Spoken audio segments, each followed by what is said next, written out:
Well, welcome everybody to our Advocacy Training Webinar in preparation for NAMI Iowa's Day on the Hill next Tuesday. My name is Zach Blevins. I'm the Outreach and Events Manager for NAMI Iowa.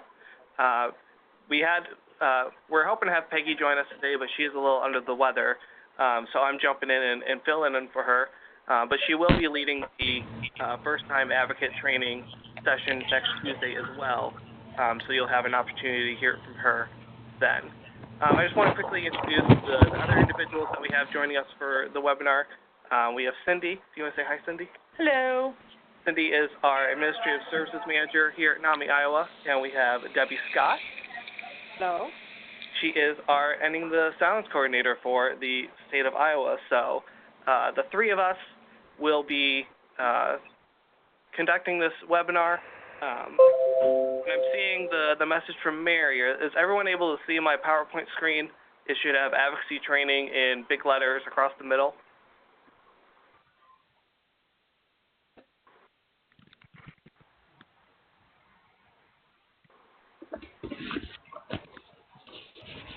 Okay, I'm getting a lot of yeses.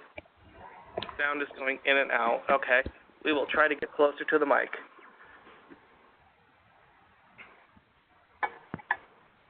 And Mary, if you start having issues, we can at least have you watch the recording afterwards if we can't get it solved right here, right now. So let's go ahead and get started. Thank you all for joining us for the webinar. In this webinar, we're going to help you cook down your lived experience into a powerful advocacy message that can be used when connecting with your policymakers. We're also going to give you some tips and tools to have an effective meeting with your legislators. So this training, next slide, there we go. So this training is going to cover a lot of ground in a short time. We want to be respectful of your time, so we're going to try to go through this. But so to get the most out of this training, we're going to ask for you all to agree to a few basic ground rules. The first is that you participate fully. So when we have questions for you, feel free to jump on and answer them. Keep us on time. If we get close to our 12:45 mark, let us know. And if you can also mute your phone unless you're responding to a question, like I've mentioned before, that just helps with background noise and helps us move along a little bit quicker. So today we'll explore why advocacy is important and how it affects our lives. We'll talk about why your story is a valuable tool to change minds. Debbie is going to share a powerful advocacy story in less than 2 minutes. You'll get to work on your own story, and then you'll see how to work it into a legislative meeting. And we'll also provide some tools to help you prepare for that meeting. So we're hoping that after today's webinar that you'll come away feeling confident and ready to meet with your legislators. We'll begin by talking about why advocacy is so important. It's because every American with a mental health condition deserves the opportunity for recovery. Recovery doesn't need to mean symptom-free. Rather, we think of it as the ability to manage a mental health condition while leading a full, satisfying life. Elected officials are faced with a host of issues and interest groups. Your personal relationship and a well-crafted message can make the difference in their attention to and support of mental health issues. Your story shows that mental health conditions are common and that recovery is possible, especially when our needs are met and we feel valued as a whole person. Yet, too few people get the care that they need. There's actually an average delay of 8 to 10 years before people can get an accurate diagnosis, and fewer than half of children and adults with mental health conditions receive any treatment at all. Finally, those who do receive treatment often don't get the types of services and supports that are proven effective. And without mental health care, we all pay the price. One way is school failure. Students with serious mental health conditions have the highest dropout rate of any disability group. We also pay a high price in unemployment. Very few adults with mental health conditions get the supports they need to get a job and stay employed. We also pay the price in homelessness. Over 1 in 4 people who are homeless have a mental health condition. We also pay the price in criminalization. Untreated mental illness can get people into trouble with the law. Our jails are filled with people who would not be there if they had the care that they needed. And lastly, without mental health care, we sacrifice our future to suicide. Every 13 minutes, we lose 1 life to suicide. So what can you do to change the situation? Talk to your legislator. That's what we're here for. Legislators respond best to people they know who live in their district. And with hundreds of bills landing on their desks every session, a personal story from a constituent increases the chances that they will take action on that issue. So, building a good relationship with the legislator is important because they make key decisions about laws and budgets that control who get what type of care, for how long, and at what cost. So your personal experience, if brief, focused, and well told, will support our legislative ask, which will save lives and save taxpayer dollars.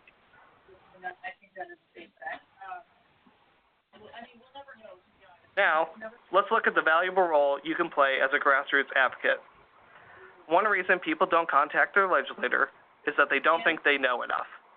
But according to research, stories that help the listener stand in your shoes are far more powerful than facts and figures. Any lobbyist will tell you that real stories, if brief and sincere, are advocacy gold. They are one of the surest ways to gain support for mental health care and break the stigma of mental conditions. Keep these thoughts in mind. Your story is always right. Your lived experience has value and meaning. You don't have to have all the answers, just a clear ask. About it. All right.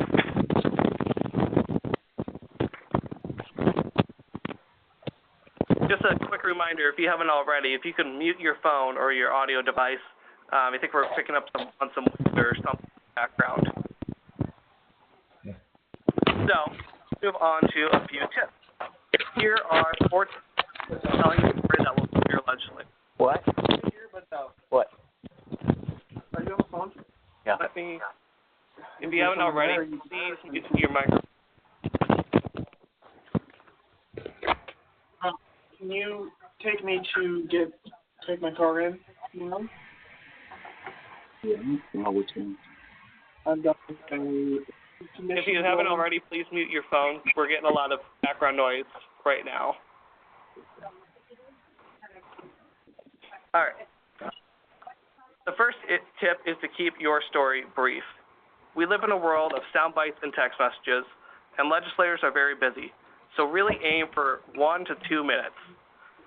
We all could tell volumes about what has happened to us, but you will lose your listeners if you give too much detail. Think about a movie trailer. In 30 seconds, you get the highlights and want to see more. That is the effect that you want to achieve when speaking with your legislator. We mentioned that stories that evoke emotion are powerful. So use vivid language to place the listener in your shoes. Paint a picture of what you went through, what helped, and what life is like now. However, if your story causes you to cry, it will overwhelm others, and they may shut down. But if your story brings out emotion, without causing you to tear up, you will move others as well. If you find your story hitting too close to home, focus on the parts that don't bring up as much pain, or use language that allows you to maintain composure. The more you practice, the easier it will get. Another tip is to use positive concepts like hope and recovery. If your story doesn't have a hopeful aspect, someone or something that helped, then describe what would have helped or what could have helped others. Hope is a powerful motivator for policymakers because they want to invest taxpayer dollars effectively. They need to know that recovery is a real possibility. Last, but certainly not least, make sure to make an ask of your listener. This is a critical step that many advocates leave out. Thank your listener for hearing their story. Then, put them on the hook by asking if you can count on them to support your issue. If your listener answers with a clear yes, thank them for their support. If your listener answers with a clear no or a vague response, thank them for taking the time to meet with you, and let them know you'd like to serve as a resource on mental health. Regardless of the response, plan on following up often and to politely build a relationship. This will help you gently shift opinions, or in the case of a supporter, help them become a legislative champion. Now, we'll show you how these tips can be used to tell a powerful story with an advocacy ask in 2 minutes or less. Debbie is going to share a story, and I will track the time just to prove that it can be done. story is told as if she were giving testimony at a legislative hearing. But this basic format can easily be adapted to fit other situations. As you listen, keep an open mind. Notice your reactions of what moves you. All right, Debbie? Hello. I'm Jenny Jones from Springville. I'm a member of NAMI Springville, part of America's largest grassroots mental health organization, the National Alliance on Mental Illness. I'm also the proud mother of a 23-year-old son who lives with bipolar disorder. I'd like to share my story with you and ask for your support of mental health services. When my son was still a toddler, I had a thought that no mother should have. I wondered if my beautiful boy would be in juvenile detention on his 16th birthday. He just did not respond the way other children did to requests, to routines, to daily life and love. As he grew, we never knew what would be broken, who might be hurt, or when it would happen. In 5th grade, my son's teacher said, "Jenny, honey, I've taught hundreds and hundreds of kids. I know when a boy is misbehaving, and I know when something is wrong. And something is wrong. You just keep looking for help." Andy was finally diagnosed with bipolar disorder. Our lives changed. With treatment, he started smiling, enjoying school, and making friends. On his 16th birthday, Andy was in juvenile detention. He was creating art. Today, he's enjoying life, working hard, and making me proud. My son is proof that treatment works, but not everyone gets the help they need. A strong mental health system will help children and adults get the right care at the right time. Thank you for meeting with me and listening to my story. Can I count on you to protect mental health services and give families the hope of recovery? Fantastic. That was right at 90 seconds. Right in the middle of what we're shooting for, 1 to 2 minutes. So as you were listening to that, I kind of want to hear from some of our participants on the webinar. What language moved you? What really caught your attention? What do you think worked well and was going to be effective to the legislator, I guess, to anybody listening to that story?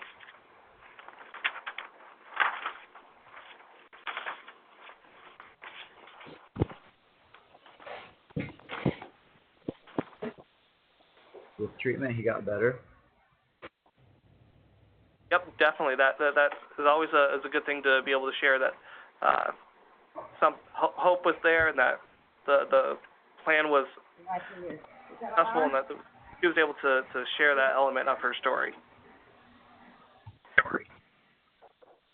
So now that we've heard that sample story and noticed its impact, let's look at the 7 steps checklist that we shared earlier with you, which shows the parts of the brief, effective story.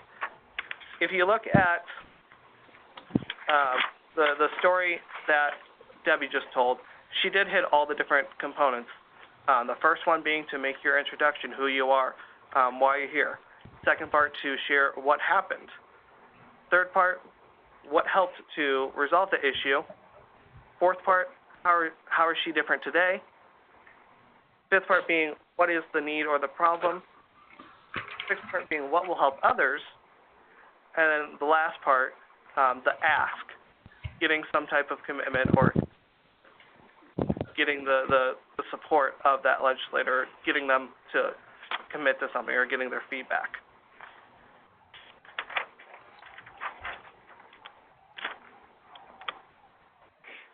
Once you've written your story, you can polish it up and use it as a foundation for advocacy. And with just a few changes, you can target your story to different audiences and a range of issues. Your story drives the point home by helping the legislator understand what it is like to live with a mental health condition. Most important, by helping elected officials see through your eyes, your story builds a relationship. And building a connection is far more important than powering through a number of people or points, because a good relationship increases the odds that the legislator will act on your request in the future. However, we would like our meetings to make as strong an impression as possible. Think of an effective meeting you've been a part of, especially with the legislator. Think of what makes the meeting work well and what could lead to a disappointing meeting. In my perspective, the thing I always think of is when people rely too heavily on facts and figures. It's very easy for the second person to kind of zone out or kind of tune you out. So when faced with somebody's real story, I think that's usually a very impactful and helpful tool for your legislator or whoever you're sharing your story with to help them become a supporter of mental health causes. So keep those in mind as we go through a few more tips to strengthen your meetings. Let's now turn to our handout with the Making Your Case at the top. So one-pager says Making Your Case and tips for legislative advocacy at the top. I'm going to go over the 4 tips now, and you can review the rest on your own time. The first tip is to know your issue. Your policymaker will expect you to be meeting with him or her about an issue, not just a chat. So having clarity about your issue, what position or action you want your legislator to take, is vital to an effective. The second tip is to know your policymaker. You can build a stronger connection and a more targeted message by knowing and understanding your elected official. Your policymaker can help you choose what to say and how you say it. It may help you choose to bring to a legislative visit. The third tip is to plan your visit. Meeting with your policymaker can be intimidating. Planning will help you make you feel more confident. There's another reason to plan. You may find yourself in a group meeting with a policymaker. The more people in a group, the more complicated the flow and the greater chance of people going off message. Fortunately, the solution is simple. Prepare. Let's take a look at the meeting roles handout in the packet. There are 3 kind of basic roles to keep in mind.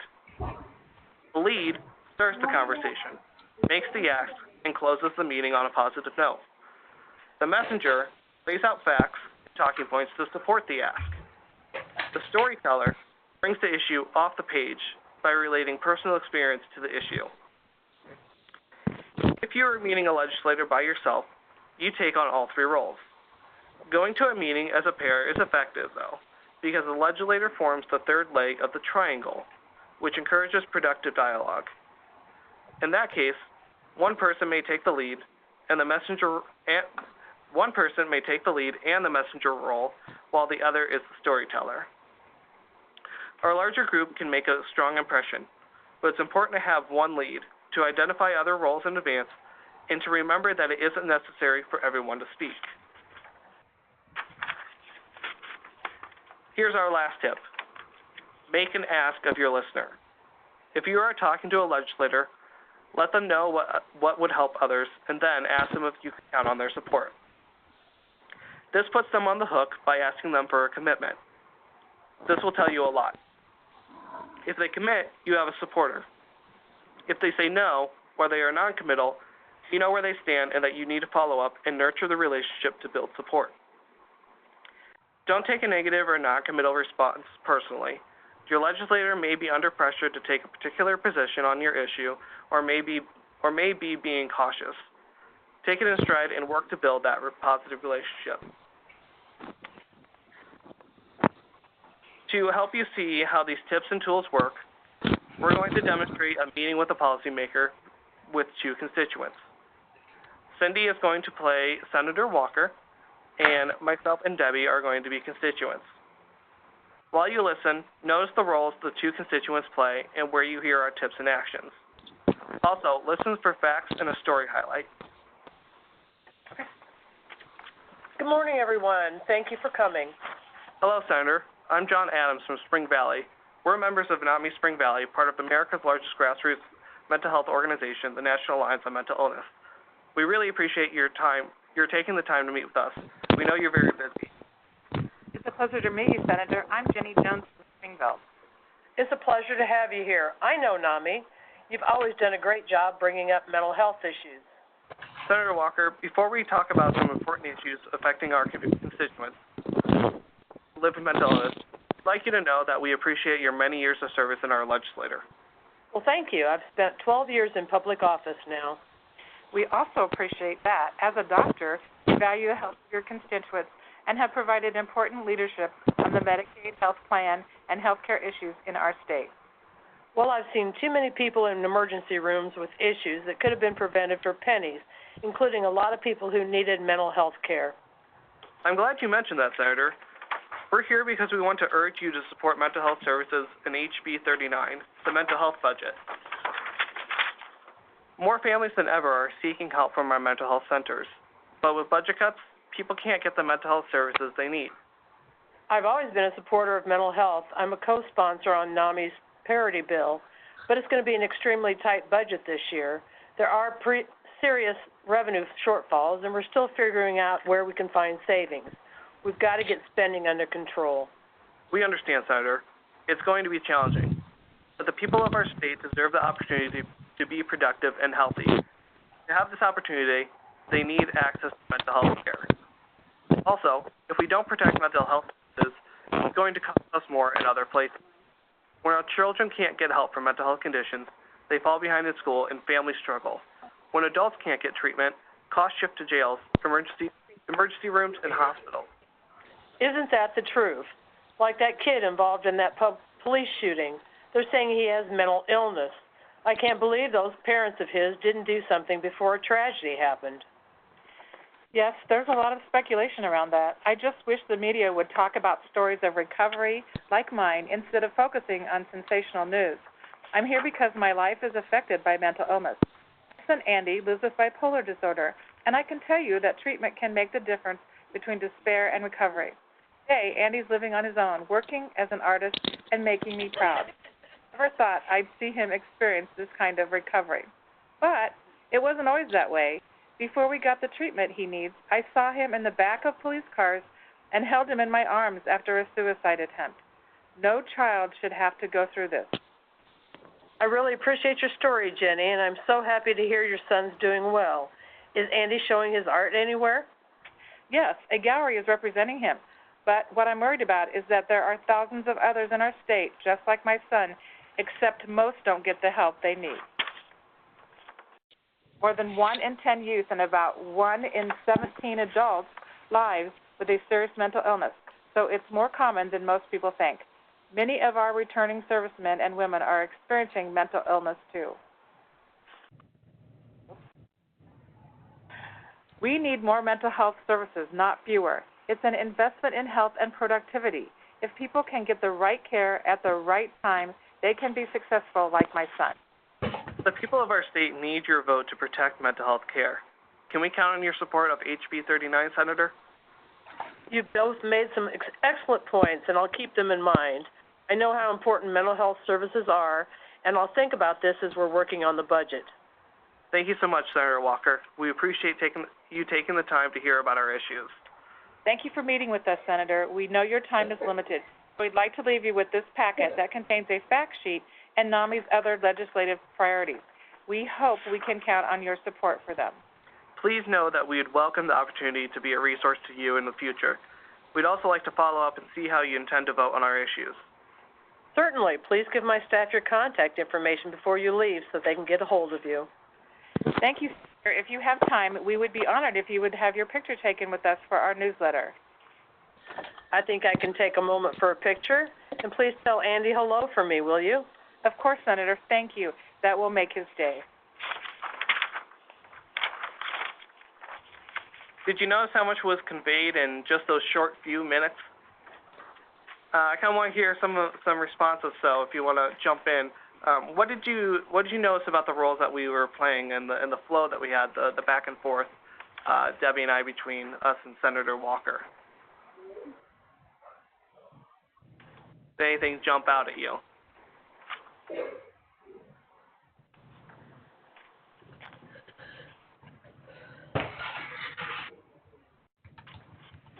So one thing I noticed was the senator started going off talking about something in the news about a shooting, and you guys were able to reel the senator back into the topic at hand.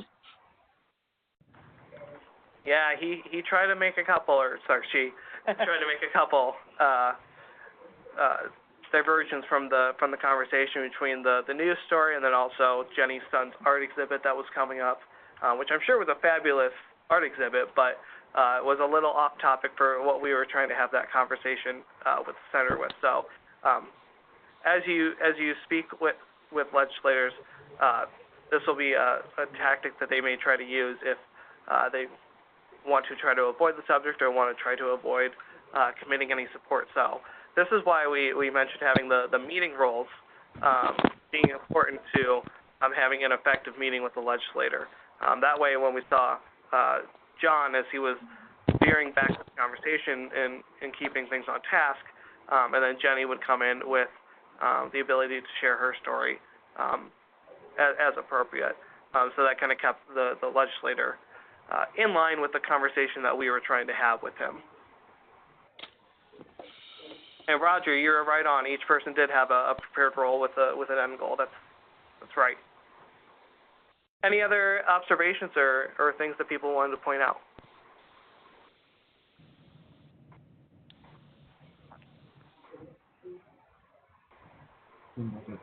Conversation. All right. Okay. Well, then let's turn to the Meeting Your Legislator checklist. So this handout is going to break down the steps of meeting a policymaker. Notice that the checklist has three major components. The first stage is to make a connection. The second stage is to deliver your message. And then the third stage is to close on a positive note. And you can kind of see each of those different steps were incorporated into that little conversation we just had there with Senator Walker. And then also just kind of as another reminder, always remember to send a thank you note or an email after your meeting. It's not only polite, but it will also leave a positive impression and give you another chance to make your ask. And that's great if you were to come to a future Day on the Hills or even go back to the Capitol during this session. Your legislators may remember you if you're able to have more constant contact with them. So that thank you letter or email could be a great resource to help build that relationship. So that brings us to the end of our webinar here. We hope that you all were able to learn some helpful tips that will make speaking with your legislators easier next week. As I've shared in a couple emails that have been sent out over the past couple days, legislators are busy people, so we definitely highly recommend that you reach out to them now and try to get them to schedule a meeting with you. We have 2 hours that we're up at the Capitol. We're up there from about 1:15 to 3:15, so definitely shoot for that time period to get meetings set up. And you may hear from a lot of your legislators that they're unsure of their schedules right now. And that's a fairly common response because they don't get their weekly schedules for subcommittee meetings and things like that until Monday of next week. So just make sure that they're aware that they know that you're there for that chunk of time and that you'd be happy to meet with them at any point during that time. And that's just kind of a way to kind of avoid them from just saying flat out no to your meeting request. It gives them a little flexibility to make something happen.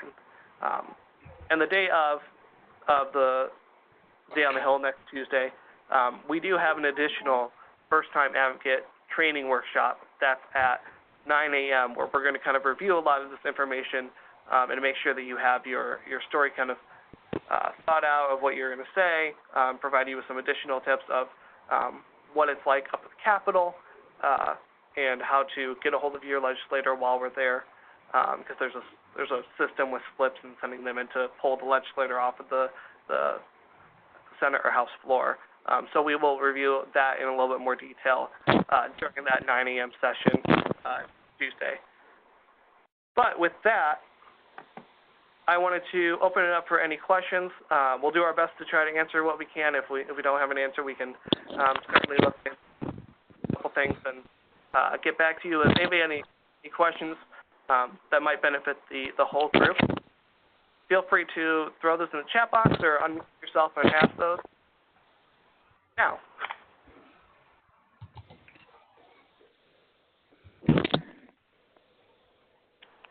Hi, Zach. This is Peggy. I just learned a lot of people, those of you who have been to Day on the Hill know this, but others don't. our legislators, unless they're committee chairs or leaders, don't have offices. And even if they're committee chairs, it's a cubicle. So they don't have offices to meet in. They don't have, for the most part, they don't have a lot of staff. Most of them just have a clerk who sits right next to them on the floor. So the main way that you're going to meet with them is either out in the rotunda or in the House or Senate lounge. And a lot of people, and as you said in a note too, unless you've prearranged to meet at a certain time in a certain place, they'll often say, just send a note in for me. And that throws a lot of people because they're not used to it, but it's very different than at the federal level or some other states.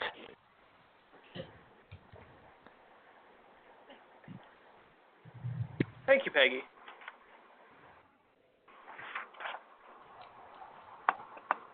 Seeing a question in the chat box from Barb. Am I correct that if we attend the morning training next Tuesday, that after that part, will transportation be provided by bus to the Capitol? So yeah, a couple notes about the structure of next Tuesday. So we start the day at the Holiday Inn downtown. We will do our advocacy training workshop starting at 9 a.m. And then from 10 a.m. until about 12:15, we have 3 different speakers that are coming in that are going to focus on some more specific bills and different issue areas around mental health. The 3 areas being funding for adult mental health services, implementing a children's system, and then a focus on the Medicaid managed system. So we have different speakers for each of those topics. So you'll be able to hear from them, learn a little bit more about the issues. They'll give you kind of some bullet points or things to keep in mind when you're up at the Capitol. So that will be until about 12:15. We will eat lunch at the Holiday Inn between 12:15 and 1. And then we will start the busing up to the Capitol from the Holiday Inn about 12:45. So we'll have a series of buses kind of looping through that you can jump on and get up to the Capitol. Once we're up at the Capitol, you'll have about 2 hours there. It's kind of unstructured time. That's your opportunity to go and meet with legislators. We're going to do a group photo on the grand staircase at 3 o'clock, and we've invited all of the legislators to join us for that photo as well. And then from 3 to 3:30, we will have busing back to the Holiday Inn. And once we're back to the Holiday Inn, we're going to do a little debrief, and then we'll have some little dessert cookies for you there, as well as a little afternoon snack. We do it this way with the busing because parking up at the Capitol is pretty sparse and can be difficult to find. So that's kind of one of the advantages to doing our Day on the Hill the way that we do it, is that you don't have to worry about parking. So I think there was another question, unless there's a question, a more detailed question about the structure for the day.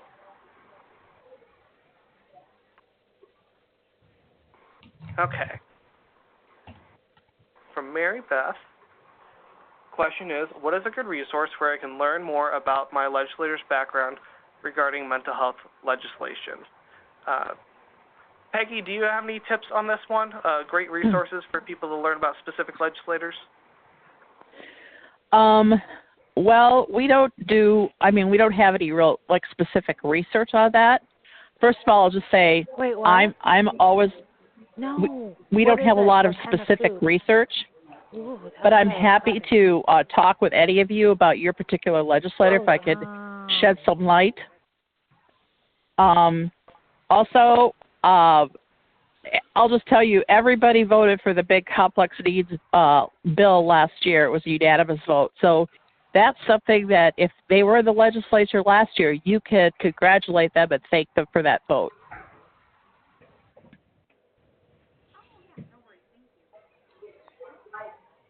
Wonderful. Great. Ways to, those who are wanting to talk with Peggy about specific legislators, go ahead and reach out to me, and I can work with Peggy to get you that information or set up a time to talk. I'm putting my email in the chat room box right now. It's Zach, Z-A-C-H, at NAMIIowa.org, and NAMI Iowa is spelled out, so it's the whole state name, not just an abbreviation. Or you can give our office a call, and we can get the ball rolling on that for you as well. Our office number is 515-254-0417, open Monday to Friday, 8:30 to 4:30. So reach out either one of those two ways, and we can get that conversation going to give you a little bit more detail on your specific legislator.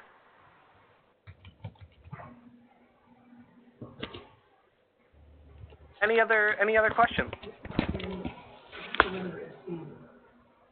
When will this be available on YouTube to review?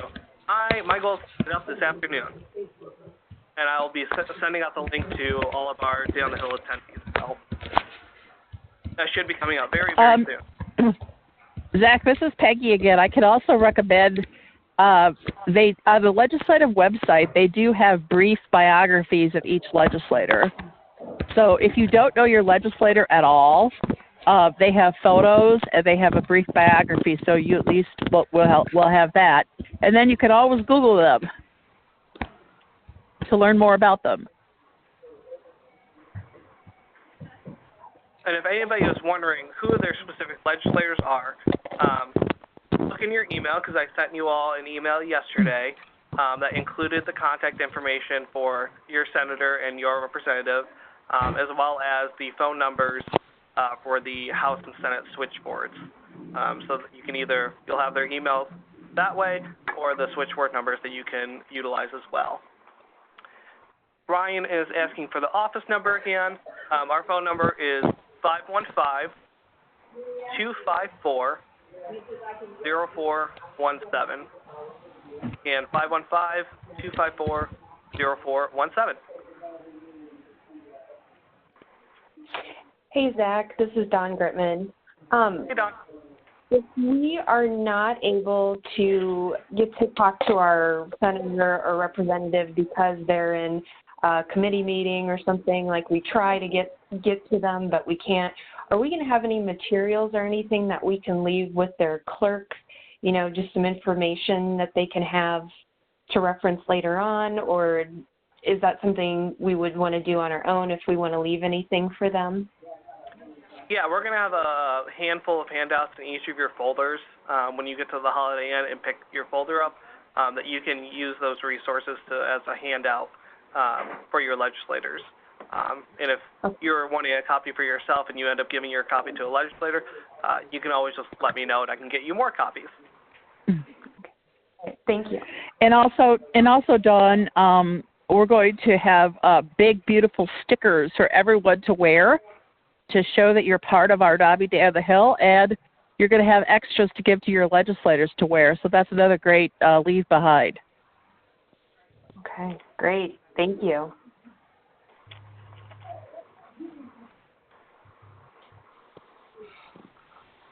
Mary Beth, to your question on the address of the downtown Holiday Inn, I will be sure to include that in my next email communication out to everyone. So you will have that handy that way. If you're traveling from out of town, the Holiday Inn is really easy to get to. It's right off of 235. It's a big tall tower that you can see from the interstate. So you just get off at the 6th Avenue exit, and you're pretty much right there at the hotel. And there's plenty of free parking. Yes, lots of parking. Any other questions?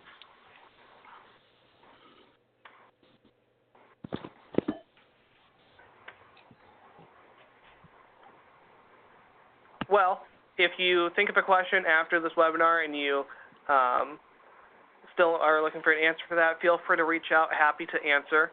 But I want to thank everyone for joining for today's webinar, and we are looking forward to having everybody join us next Tuesday for Day on the Hill. We have over 100 advocates coming right now from all corners of the state, so we are thrilled to have you all joining us for this important day, and we are looking forward to having your voices up at the Capitol. Thanks, everyone. Enjoy the rest of your day. Thank you, Zach. Thank you. Have a good day.